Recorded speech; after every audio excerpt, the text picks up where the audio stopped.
Hello and happy Friday, and thanks for tuning in to RadioFreeRhinecliff.org and this show in particular. Correct me if I'm Norm. I'm your host, Norm. I'm thrilled to be here tonight with Lydia Slaby and Matt Johnston. Lydia's back, and it's Matt's first time here, and they are two of the main and many architects of the new Village of Rhinebeck Comprehensive Plan draft.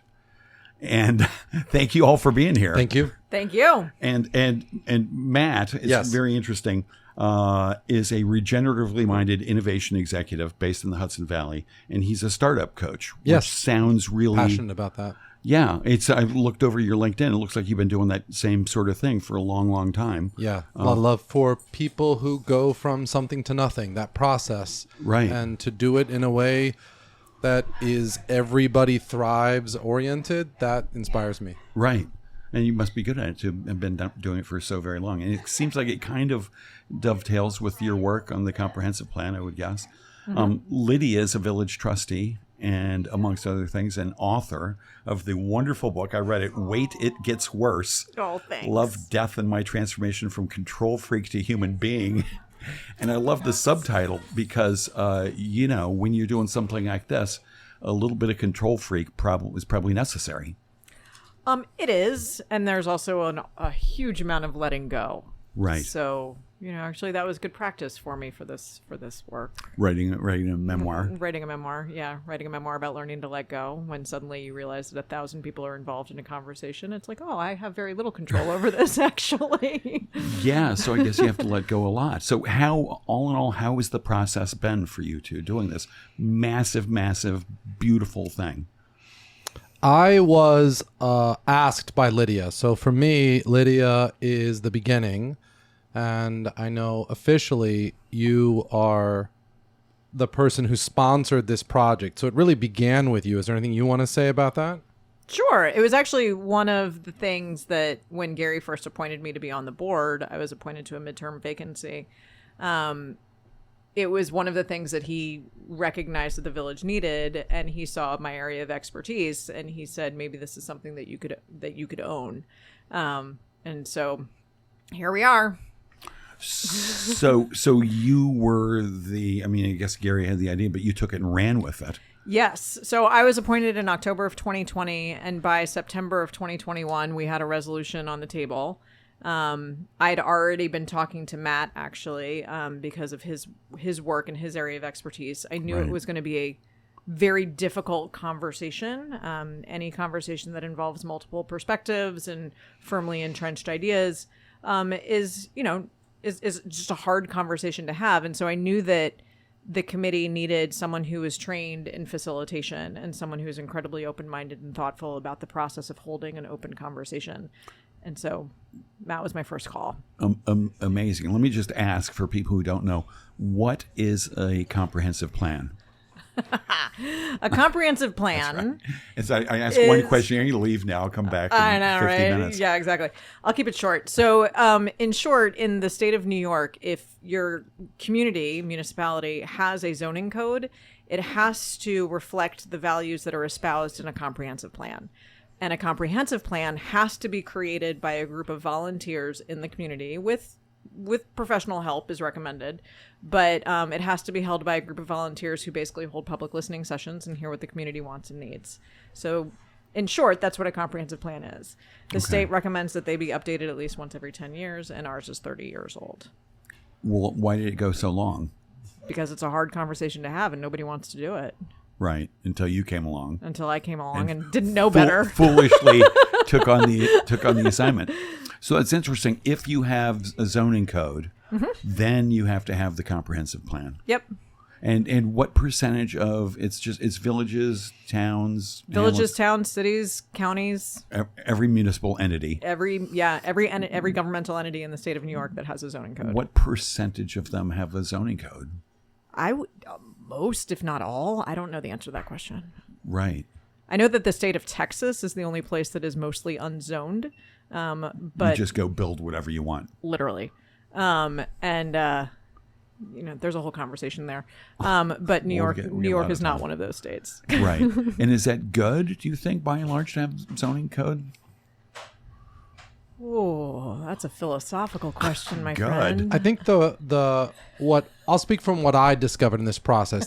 This area of urban design and urban design thinking, design thinking work has been a part of my professional life, but there's a lot of language that I didn't have coming into this, and even the process of zoning code and comprehensive plan was fresh, and so where do we have our values encoded? Where are they so that we can make decisions about how to develop? Especially in a village, the village is for something. It's got a different purpose than the town. Certainly in this community, it forms a center, but it has a kind of development intention, and zoning's a huge part of that. Yeah. So you said it's a different purpose. What would you say the purpose of the village versus the purpose of the town is? I think what the comprehensive plan says in part, I love these questions because I'm going to get to hear some of what Lydia has to say about it. I think what the plan talks about is a kind of centering, some of the plan's commitment to green spaces and thinking about where communities gather and the role that the village plays in the town has been carefully considered. So I think a village is for some of the development that the community needs. When we think about rural preservation and some of the elements of that are really relevant in the town, there's a different intention in the village. So that's kind of the vibe. Right. So Yeah. it's the center, the heart of the community. Yeah. In the town, just not as much. Now, let me ask this. This is one of the things that probably people really glom onto about the comprehensive plan, if they've seen it or read articles about it, is the idea of a village green, which seems like the center of the center of the village. Where I was thinking about that yesterday, I'm like, where in the world would you put this? So historically, villages were the market centers for agricultural districts, right? Right. And so everybody would come in on Saturday and Sunday and gather to sell their food, to have their shoes fixed, to, do whatever needed to be done that could only be done when you're kind of gathered as a group. And so villages evolved out of that perspective. Historically, village greens were village commons. People use them for grazing and all the rest of it. Ours is not designed in that way. It used to be, the village green used to actually be in the green space in front of the Beekman Arms. Yeah, there was that intersection there has always been developed. So there's the building that Le Petit Bistro is in now, and then on the other side there's the department store. Where the current parking lot is for Foster's used to also be a building called the White Corner, because it was a white building. And then on the south side of the lawn in front of the Beekman Arms was a beautiful actual building. I don't remember the architectural style, where Town and Village Hall used to be. That was taken down at some point. I don't know if it was before or after the post office came in. I don't know. So that used to be the village green, and there was a huge well, and you can still see a little memorial to the well in front of the Beekman Arms. We obviously, as a village, we can't take over the Beekman Arms front lawn. So the idea is that we would create a wider green space where the Doughboy is at the village parking lot. We would sort of take over part of the parking, not all of it. And create a very well-designed green space. Green spaces only work, green central gathering spaces only work if they're flanked, if they're surrounded by buildings. They don't work if they leak.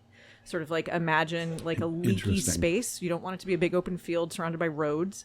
You want it to be contained. And so there's an opportunity there to contain it with 2 new buildings and have it really be a space where people can come in from the town, can come in from other communities, can even come in from the village and gather. And so where would these new buildings go to contain this village green? Well, there's a schematic that's just an idea in the plan, but the idea is that right now we waste a lot of space by having 2 driveways. We could have traffic going in and out on the easternmost driveway, and then where the western driveway is, build a little building, potentially with, public bathrooms in it. So it'd be right next to a Roy. Yeah, right next to a Roy. Right. And so that would be the one to the west. and there could be a very thin building. They call them liner buildings, 15, 20 feet, literally sort of 20 feet deep. That is on the first floor, retail, small retail, and on the second floor, small apartment units, or condos or whatever, small living units. Right. And so that's the idea there. Sounds pretty cool. Mm-hmm. Now, I assume this idea that you just served up is based on a lot of research, but why do village greens not work if they leak, if they're not sort of contained by buildings? Part of the process include a lot of learning in that way. I'm thinking right now, we had Gary Hustwit, the director of Urbanized. We had a film showing at the movie theater that was the source of a conversation around what patterns work. And, so some of that is, as Lydia was implying, it's based in evidence for how it has to be designed. I think there are so many benefits of the community of people that came together to be part of the committee. I just want to take a moment to acknowledge how fortunate we were to have leadership on the committee, just excellence professionally. I'm just thinking right now about John Clark, who has been part of the Dutchess County planning ecosystem for 30, 40 years. And so has such care, and as a resident of the village of Rhinebeck, has such care for the historical context of the village of Rhinebeck and just absolute mastery in the practices of what it takes to have spaces work. So, right. Part of that was and he's the learning one of the process. Volunteers? He's one of the main committee members. So there were about 1,000 people interactions that happened over the course of this campaign, of the process of the committee plan, the comprehensive planning committee. There's the main committee, and then we had subcommittees that were also filled with volunteer members, and we had volunteers that ran kitchen table conversations and just dozens of interactions with the public. We had projects with the high school and with the middle school, and all of those were different ways to surface what was needed. So, talking about a green space, a center green space, is both a reflection of like urban design patterns that are needed, but also what high school kids were saying and what community members were saying and what it takes to have a community that remains walkable and centers, the village in the way people use it. And what were the high school kids saying? And did you talk to junior high or elementary school, all ages? Middle Not school and high school, not elementary school. We had early in the process, there was a workshop, a work day, an innovation day, a design thinking day that involved high school students. They did a walk around with professional facilitators around the whole village. They mapped out all of their issues. Their voices were centered for one of the first communities we centered.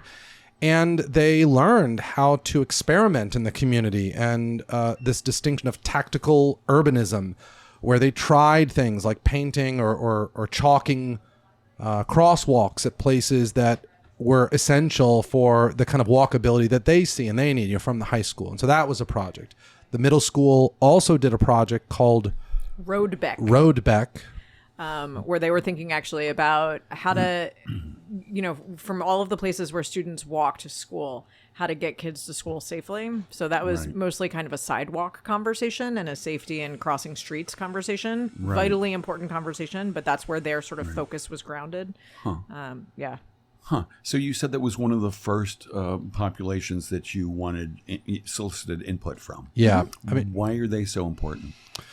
They're the future. This document is designed to be used by the next 10 years of decision makers. It informs the kind of community that they'll inherit in some ways. And some of the priorities that became clear as you look at demographics and trends, like what does it take to have a community thrive over time? And it takes a kind of diversity in price points and people and ages.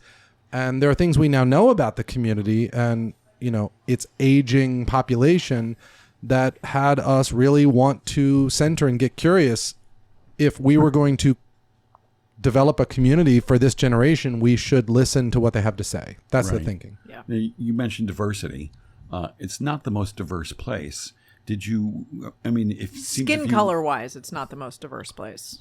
Yeah, like But high socioeconomically- melanin, low melanin. Yeah, not. We saw it and care. We had Spanish speaking or Spanish language surveys, and we sought input from as many communities as we could. But, to Lydia's point, there is a lot of diversity here. There's a huge amount of diversity here, actually. How would you define it?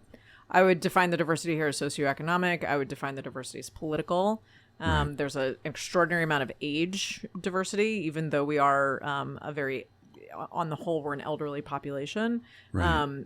There is a diversity of sort of perspective and thought. Folks who moved here from somewhere else and folks who've lived here for 93 generations. Right. So there's renters, there's owners, Business leaders, business people owners. who own their own business, people who don't. It's so that was actually, we were really careful when we were crafting the main committee to make sure that we touched on each of those areas of diversity, Right. so that no single group felt like they weren't represented in an appropriate way. Right. Now, and one of those areas is really going to need, workforce housing. Yeah. More affordable housing. Is that part of the comprehensive plan? Totally. I think it's one of it. Really, it, as you look at what risks the quality of the community over time, I think the committee would say it's just an essential priority that gets considered, and that we hope. I hope that what the plan reflects is an incredibly careful thinking about what that needs to look like, and to reframe affordability not just as like an affordable housing conversation with like a big A, big H affordable housing, but this diversity of price points and what that makes possible, how communities thrive when they achieve that. And then, to lay out not just some policy recommendations for how to, create the conditions for that, but some thoughtful outlines for what it could look like, where it could be, how it could be achieved. I think Right. we've gone pretty far. So it's not just pie in the sky ideas like, oh, it'd be nice. No. It could go here. Yeah. And where could that go, the workforce housing? So there's a few things that are going on here.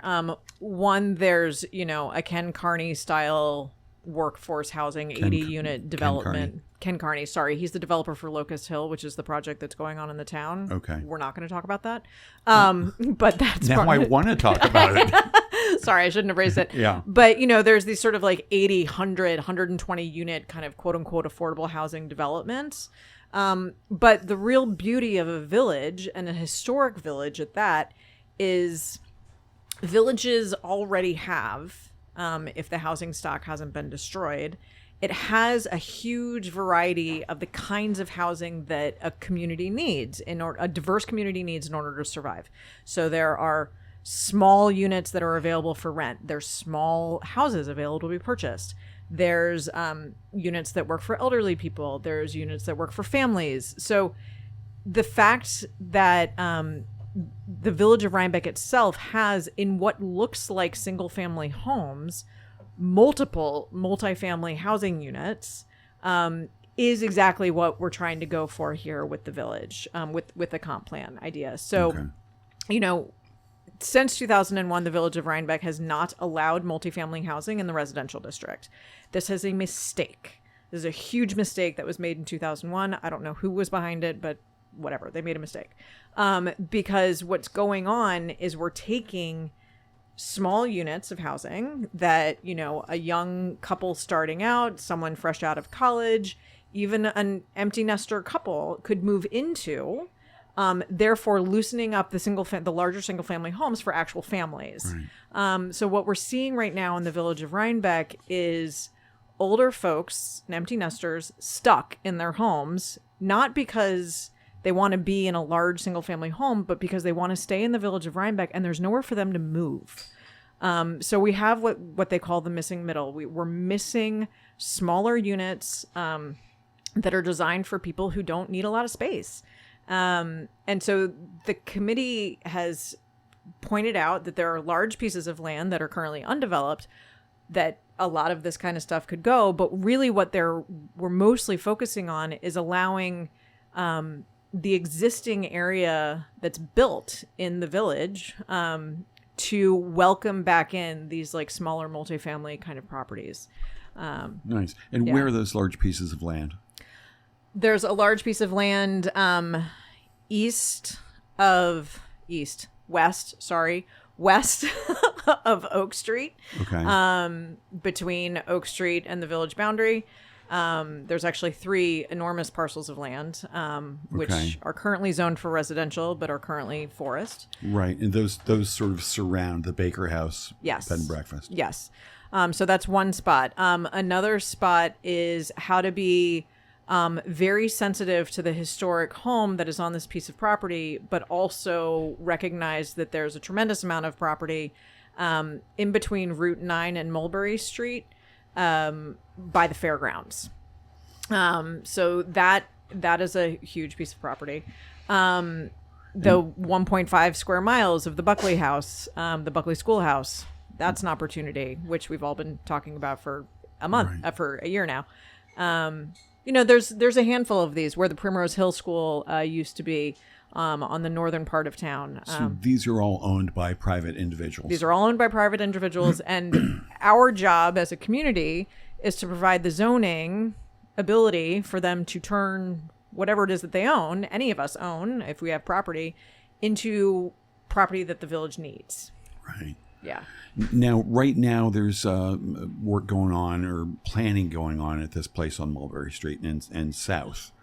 Right. Yes, the Buckley Schoolhouse. Yep. The old Buckley Schoolhouse. Yep. Do you think, is that going well? What would you like to see happen with that? Are you sorry that the town didn't buy that, or that the village didn't buy that?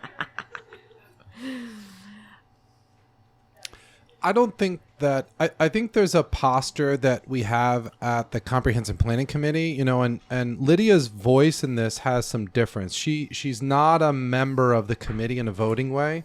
I'm not a member of the committee in a voting way. I'm a non-voting chair of the committee anymore. And so Lydia's role is as a delegate and to really steward the process. And so her perspective is really as a policymaker and as someone who is going to make this a reality. Our perspective was, what are the kinds of principles and priorities that would empower the village to make that kind of decision in the future? Part of what had it not be able to go that way, that the village could even take that kind of approach, is because there was no place to stand from a comprehensive plan perspective. It was missing. And so I think part of what we've put in probably makes it so that kind of pathway is more viable than it was as this process started. Yeah. And I'm not an expert on where we are in the process, but I would say there's a certain kind of momentum that process already has. And I wouldn't personally be an expert in commenting on that, but I think that the kind of principles for what the development could be for are now clear in the plan. That's awesome. Yeah. That's so good. Yeah. Let me just take a little break here and tell people listening, go to villageofrhinebeck.org. And that's the village website. And you can find the comprehensive plan draft there. Yes. I don't know if it's on or if it's just a PDF. It's gorgeous. It's so beautifully put together. It's like 70 pages, 60 pages? 76. 76 pages. Yeah. And about 300 pages of appendices, which includes all of the information from community value surveys and 20 kitchen table conversations that people invited groups into their homes, and we had facilitated conversations in people's homes. All the reports from that. Right. Kitchen table conversations and stuff. Mm-hmm. So that's villageofrhinebeck.org. Yes. I highly recommend going and checking it out because it's so beautiful and so informative and stuff. Oh, and we just dropped off on our way here 3 copies printed out at the library if people would rather look at it in their hand. At the Morton and no, the Star? sorry, at the Star. I see. Sorry. And well, I mean, the Star's in the village. We could drop one at the Morton. We could. We were prioritizing the village of. But the Star's in the village, right? The Star's in the village. Okay. Yeah. Half in the village, but yes. Oh, it is? Mm-hmm. Like the building itself, half village, half town? Yeah. The property line literally goes, the boundary literally goes like right through the building. Right. Yeah. Well, let me just say congratulations to you, too, and to everybody involved. I'm going to read their names. because there were so many people listed here on the front and the inside cover of the comprehensive plan.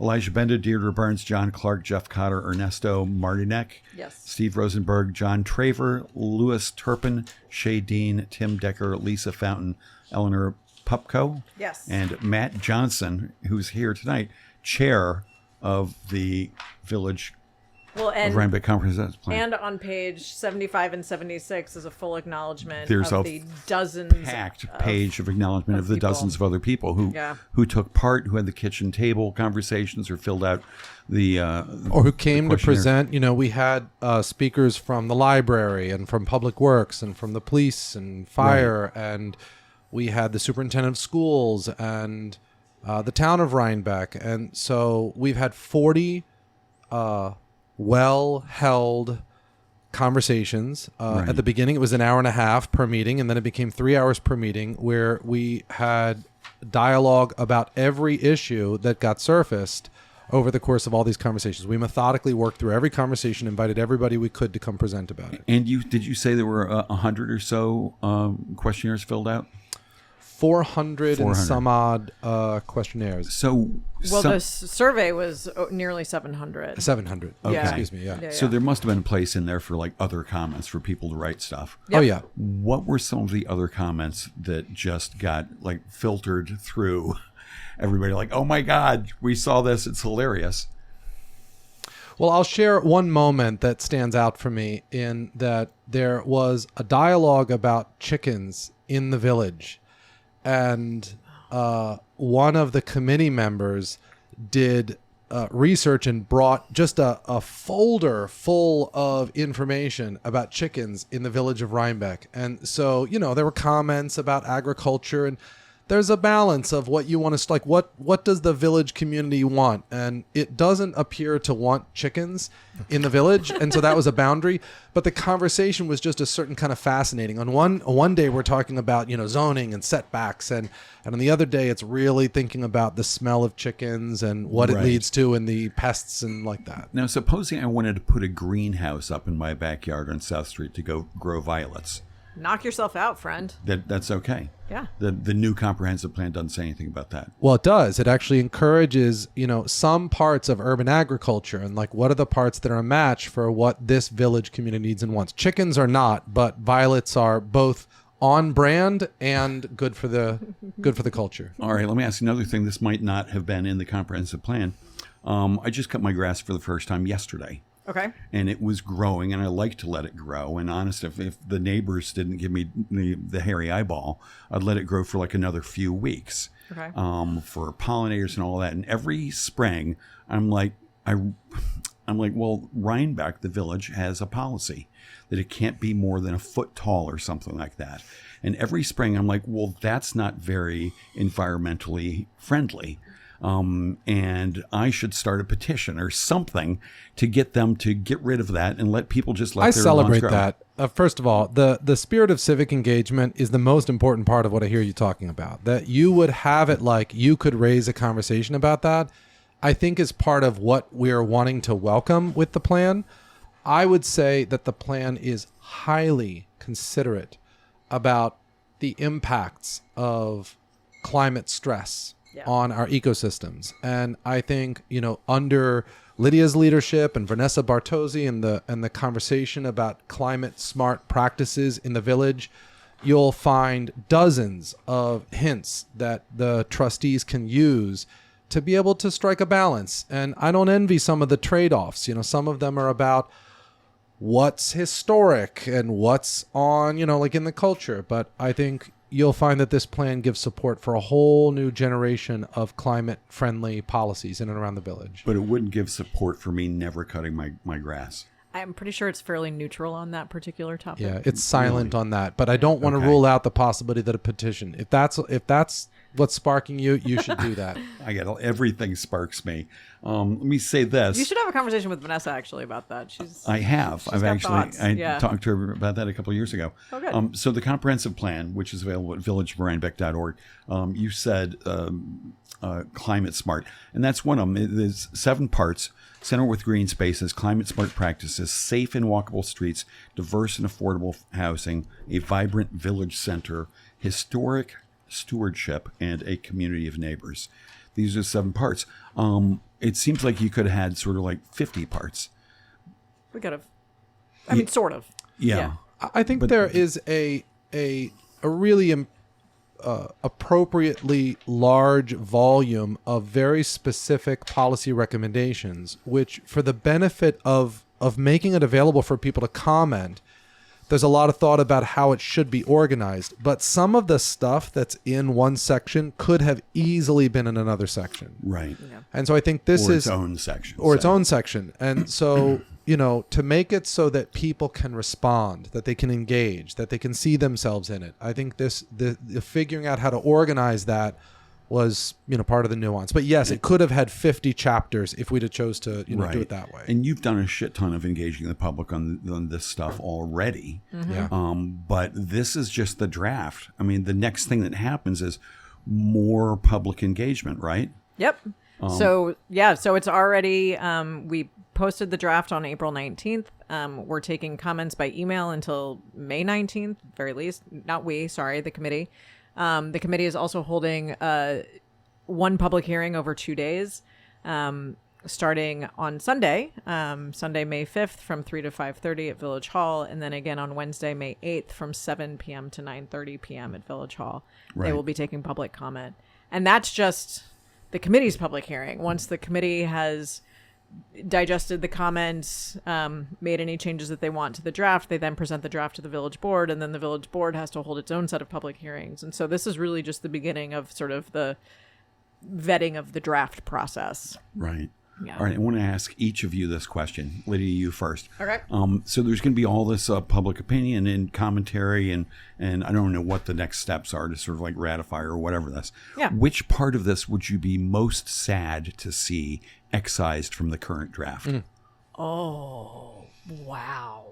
Yeah. I mean, it's so fascinating because it really all kind of works together to create a complete vision for what it means to live in a modern village. Right. Wow. I have an answer to that. Oh, good for you. Lydia looks relieved. Well, I think it's a really interesting question, but it is Yeah. difficult. So part of what we struggled with that I want to Yeah. acknowledge is that it's all of this is the recommendation. It's not prioritized like this is more important than that. I think there are themes that should help decision making, but I think a shift that occurred for me is really perceiving the impact of how automobile centric the village of Rhinebeck became over time. When you look at the maps of where green spaces were and now where parking lots are now, and the possibility that the village could be a place where people don't need a car. There is a kind of, mixed use. It's called complete streets is the like the modality of design that has streets be not car centric. And so I would be personally sad if that wasn't really followed. I think so much of the design thinking about how the community, how the village could evolve and how it could structure sidewalks and parking and, that we do. I know it doesn't feel like this at certain moments, but the data are clear that we don't have a parking problem. And I think there is a way that we can reorganize our parking needs and continue to center walking and cycling. And I think that future for Rhinebeck really, Village of Rhinebeck really inspires me personally. So I'd be sad if that didn't go that way. Yes. And now that you've given me a chance to think, I appreciate it. You're welcome. I would be devastated if the plan lost the idea that this is a complete place to live. People can work here, they can eat here, they can play here. And some of it's informed by, you don't need a car in order to sort of thrive in the village of Rhinebeck. But I grew up in an incredibly successful urban neighborhood. I grew up in Capitol Hill in Washington, D.C. I have always lived in very successful urban neighborhoods in large cities. And one of the reasons why I love living in Rhinebeck Village is because it has everything that you need, almost everything that you need. And it needs more of housing for, diversity of housing. It needs kind of better food choices. There's like a few things that like it's definitely missing. But, my husband and I joke that it has one of everything and, zero of a few. But that's what I want to see for the village for the next sort of 10, 20, 30 years is continuing to embrace the idea that you don't actually need to go to Red Hook for something, or you don't have to go across the river for something. You can actually do it all here. Right. So what do you mean better food choices? Because it sort of has a reputation as being a great food town. Well, yeah, but I mean, the only grocery store is Sunflower. Oh, okay. Right. So it's like, it would be nice to be able to walk to a grocery store. Right. In the summer, the farmer's market fills some of that need, but the farmer's market's only here in the summer. Well, not the summer, May through December. So I also think there's a reputation as great food is a sort of tourism centric view, which is valid and beautiful and an essential part of what we've grown here in the village. And I think, what you'll see, and Lydia was alluding to, and kind of how the green space might be centered and how more retail space could emerge there and create second floor apartments and places for people to live, that we could have more of what's already here and more options that would do an even better job of having this be a walkable place to live and work and play. With a diversity of price points. Right. Yeah. And we don't have that much diversity of price points. Not anymore. Now, Matt, you said something that just made my ears perk up. You said that there isn't a problem with parking in the village. Yeah. And the conventional wisdom, in fact, everybody's like, oh, parking's terrible here. Why do you say that, and how do you know? Oh, can I jump on that one? Yeah, please. Yeah, this is a real thing, and it's one of the moments where it just like I had it one way, and then when you really did the looking, which was the responsibility we said we would take, it unconcealed itself in a different way. So yeah, go ahead, please. So Norm, I have a question for you. Uh-oh. Define parking problem. For me, it would be if people come to the village to avail themselves of like food or retail or whatever, and they can't find parking, they're frustrated and they leave. They can't find parking where? In the village. Define in the village. Oh, geez. No, I'm not kidding, because this is actually... Well, okay. From Oak Street to Center Street. Okay. And from South Street. Yep. Really, up to... Livingston, Chestnut? Sure. Livingston. Okay. So, I love how you answered this question by saying, from my perspective, this is what a parking problem looks like. Well. Right. So this is the problem with the phrase, the village of Rhinebeck has a parking problem. Because I think that if I can't find a parking spot within half a mile of where I'm going, that's a problem. My mother-in-law, who has a difficult time walking, if she can't find a parking spot in front of the store where she's going, she thinks that's a parking problem. Right. So, quote unquote, parking problem is such a personal perspective. The village has gotten very used to, houses 2 blocks from the center of the village never having parking, never having strange cars parked in front of them. That doesn't mean that they're not allowed to park in front of them. They just don't.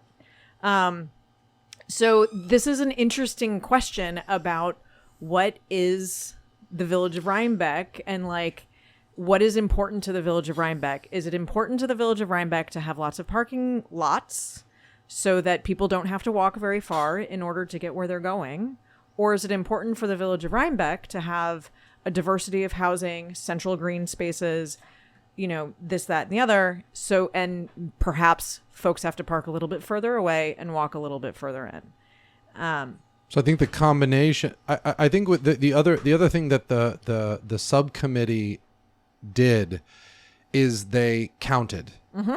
We went and we had people stand and count the parking spots at different times and busy times and calm times. And so beautiful we days really and wet days and led a volunteer force to count. And when you look at the numbers, it's not what our instincts or sort of the narrative is. Now, that's not to say there are not concentrated moments. There's not things that could be done. And, nothing about the plan is intended to dramatically shift the number of parking spaces. Even when we're talking about reorganizing the parking lot, it's been reimagined so that we don't lose, but, for a 1 or 2 spaces. And because of the way the building would go near a Roy that we were talking about, we would have parking that would emerge right there on the road. And so that kind of thinking made it clear that we could achieve what we really need to achieve, which is what Lydia's saying, the, centering of green spaces and deprioritize car and use parking lot and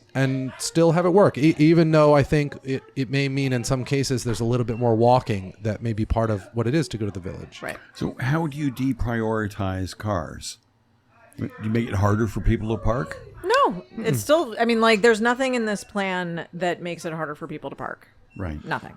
I think it would be that a centering of what the road is for, that it is for walking and cycling, or certainly cycling and riding, and sidewalks for walking. That's the priority. Though if you look at the way it's all designed now, it's all designed to make it easy for cars and for cars to go quickly. Right. So that we would, for instance, in the imagining of how Market Street might look in the future, where trees are in the street in ways that have been demonstrated to be really effective, opening up the sidewalks and having them be more walkable, and having planters in the street that would make parking much more clear and delineated, having painted lines that, parking could be more orderly and we could fit more in, but also to have the width of the road narrowed in places to help tame traffic and have it be more appropriate for what the village really wants and needs. Right. Huh. Now, you mentioned, Matt, clean streets. Complete streets. Complete streets. Yeah. Is this part of that idea? Yes. Yeah, that's not a Village of Rhinebeck centered idea. That's a worldwide movement to reimagine how streets should be planned for and thought of. And it's the idea that a street should be for walking and cycling and cars, and the design choices we make historically have not been like that. Cycling has been an afterthought, or walking has been an afterthought on certain roads. That's not the policies and recommendations you'll see in the plan are really from this idea that streets should be more complete uses. That's the theory of it. So would there be bike paths in sort of the commercial center of the village? There's a plan for a bike route in the village. Yes. Building And designated bike lanes? Yes, in certain parts, but some of it is also contemplated to be completed through the use of "quote unquote" a sharrow, which is you see them painted on the roads. They look like, 2 little arrows with a bicycle, and it's painted on the road. And it's to remind cars that there are bicycles also using this road. So there are certain roads that would be designated as sharrow roads. But really the trick that Matt was referencing is, the roof of a complete street is a tree canopy. And then people walk along the sides of it and folks park along the edges of it. But a wide open street that doesn't have anything parked on the side of it invites speed. Right. People, it has been shown, this is data, you can ask anybody who works for the Department of Transportation, any of the Department of Transportations, is that the narrower a street is, whether it is actually narrower because the pavement is narrower or because there are cars parked on either side of it, the slower people go. Right. And so currently, a lot of people complain about the speed that people blaze through the village. And it's partially because our roads are not designed to help people slow down. And so part of this effort is to create streets that help to remind people that they are in a walking environment. They're in a place where speed is not welcome, and that, we're here because we're part of a community and people are walking around, people are biking, there are kids playing, slow down. So what do those streets look like? As I'm driving my car into the village, Yep. What do I see on those streets that I'm not seeing now? So you see them on some streets now. If you see, take Chestnut Street when Rugies has put all of the Subarus out on the either side of Chestnut Street, right? Yeah. People end up going slower on Chestnut on those days. In terms of the plan, imagine East Market Street with, instead of having the trees planted in the sidewalk, they're planted in a planter in the street, like 2 feet from the sort of like, a car is 6 feet wide. So like 3 feet out into the street, there's a tree planted and it's surrounded by a curb and it's protected and all the rest of it. But like even just having those trees there helps narrow your vision as you're driving in. And even though the road is technically no narrower, you see the trees and suddenly you're like, oh, I don't want to hit a tree. And so you slow down. Right. This is sort of how humans work in these kind of streets. So would then the existing trees get replanted? Well, it's actually, we're in luck because the existing trees on East Market are all nearing the end of their life cycle.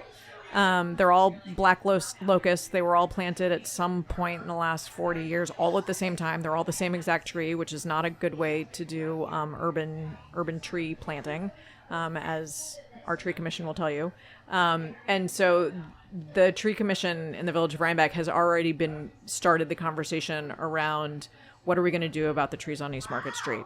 And so this is actually an excellent opportunity to bring DOT into the conversation to see if we can try and figure out a different way to treat our street trees, so that we can widen up our sidewalks, we can create some delineation in the parking. Because the other problem with the East Market Street parking and in parking actually throughout the village is that when parking isn't lined, people park sort of wherever they want to park. Suboptimally, exactly. And so I've seen some people do that. It's made me mad. Yeah, right. yeah. I mean, we've all am mad at your experienced it. suboptimal parking. Yeah. We've all experienced it, right? And so even just like painting lines on the street would gain us something like 5 to 10 parking spaces. I find that very easy to believe. Right. Yeah, exactly. And so, these kind of tree planters help that process as well. Right. Nice. Yeah. So for people listening, if you hear the noise, it's because this is the first Rhinecliff First Friday of the summer. I wanted to actually say your and- gimlet alert has also just gone off And in my this head. is the tradition here, and correct me if I'm Norm, one of our guests, Lydia, brought a cocktail for us to enjoy. It's a gimlet. It is a gimlet. It is a gimlet. That's right. You got to speak it in the microphone. Well, while you're getting the gimlet to pour for us, and thank you so much for bringing it, I'm just going to say again, villageofrhinebeck.org. Go see the comprehensive plan. And if you want to see the complete streets thing, it's on page 59 of the PDF, which is really an amazing, amazing document. And thank you to, and thanks to all of the other volunteers, the names I read, and the dozens, if not 100 names on that other piece of paper.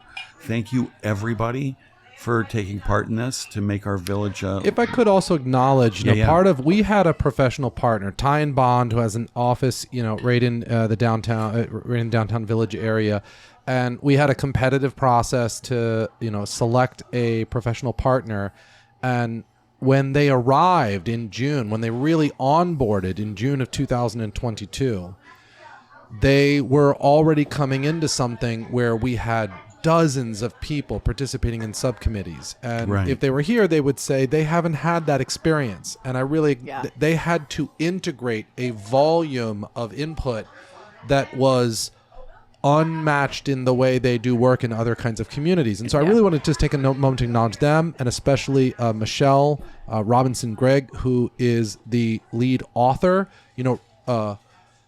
At every meeting for the past almost 2 years since they began, really integrating the comments and work of just dozens of people. It's an extraordinary effort. What kind of a company is Ty and Bond? Also, cheers, Lydia. Cheers. Thanks for bringing this. Cheers. Thank you all for your work. Cheers. And cheers to Ty and Bond, whoever you are. We're about to find out. They're engineers. They're... Oh, yeah. Yum. Yeah, okay. Cough. I pour my drink strong. Yeah, good. Happy Friday. Yeah. Ty and Bond they're an engineering firm, and they have worked with Michelle, who is she's a planner. They've worked with Michelle, over the course of many years, and so Michelle's their go-to person, and so she's our and go-to really, really important and powerful voice. You know, there were 40 meetings where we had no fewer than 7 people, and usually 9 or more full committee members. Just the commitment and the effort to methodically work through every one of these issues, and then to have all that integrated and produced professionally. I really credit the. Did they produce this PDF? Yes. It's so well all done. of the committee worked to collaborate, but they held that authorship process in a way that we're very proud of. Yeah, all the photographs came from the committee members and the graphics came from the committee members, but putting it all together was... So now you said you've spent so far like 150, 180 grand on this? 145 and counting. Yeah. Okay. Which honestly, for all of this thinking and all of this work and this beautiful thing, it seems like so little. It is. Some people sort of, their eyes pop open when they hear, $150,000. And if, in shock that it's so high. But the town of Rhinebeck's process was well over 7 figures. In 2009, we've had multiple conversations with Dutchess County Planning, which is an extraordinary group of people. Our person there is Dylan Tuttle, and he's been amazing. $145,000 for a plan of this caliber is unheard of. And I think to acknowledge also it's one of the qualities of Rhinebeck. There's so many qualities of the village of Rhinebeck that are just on the edge of language. People talk about it when they talk about the experience of being in a well-preserved or historically centered community and walkable and the food. And but there is a vibrant talent pool. Like we we punch well above our weight class. Our weight. And the people that got to engage, the kitchen table conversations, we had experts in crafting questionnaires and in analyzing the data from questionnaires that have that their whole professional career. We have people I mentioned like John Clark. We have Steve Rosenberg, who was an executive at Scenic Hudson and is responsible for some of the most important public-private partnerships in the area. We have former members of the Board of Education. We have people that are experts in wireless and technology and farming, and we have local business owners and multi-generation Village of Rhinebeck families. Just the diversity of professionals and people that were able to lend their expertise and really bring excellence to the work has made it, $145,000 does not count that. Those people didn't get paid. They volunteered as part of their care for the community. Right. Yeah. Now, is there a timetable for all of these ideas? I didn't see a timetable in the beautiful PDF. There is part of the document is to recommend how it moves into implementation. And, some of that is not the purview of the committee. There's a handoff that's coming, and it's that the village trustees now take responsibility for approving the plan and having it become law in that way. And then from that point, it's the elected officials that make decisions about the timetable. So the plan doesn't specify timetable exactly that way, but it speaks a lot about how implementation should go. And I know you have at least one trustee on the committee for this. Are there others? Well, Lydia, as a trustee, was a non-voting delegate. She was in an official role between the trustees and the comprehensive planning committee. And Eleanor Popko is now a trustee. She was a committee member appointed, like all of the main committee members were, and she ended up resigning from the committee as part of the responsibility she's now taken in the trustees. So we've had just a high degree of integration and input.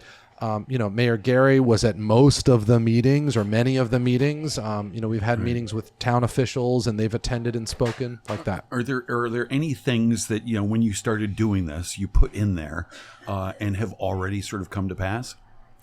A couple things, actually. It's really quite gratifying.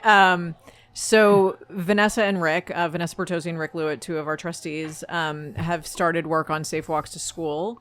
They've submitted a tremendous grant application to the federal government to help with that. And we're hoping to hear about that sometime this summer, fingers crossed. So that whole Safe Walks to School conversation really helped generate a huge amount of movement in the community to say, what are we going to do about this? And turns out it takes a lot of money. And so that takes federal grants. The other thing that we that you can actually see right now, which is very cool, is in order to prioritize walking, it's important to have sidewalks cross driveways, not driveways cross sidewalks. Right? I know, it's sort of an interesting way to think about it. Yeah.